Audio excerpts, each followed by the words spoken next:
పొరబాటున చేజారిన తరుణం తిరిగొస్తుందా?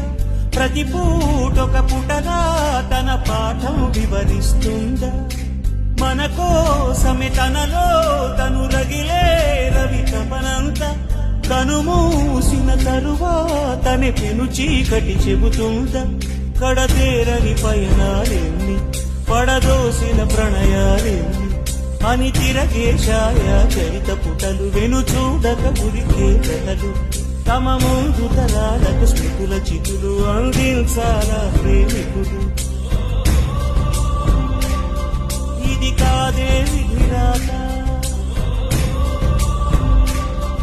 అనుకోదేం ఎదురీత 10 నెలలు తనలో నిన్ను మోసిన అమ్మైనా అప్పుడో ఇప్పుడో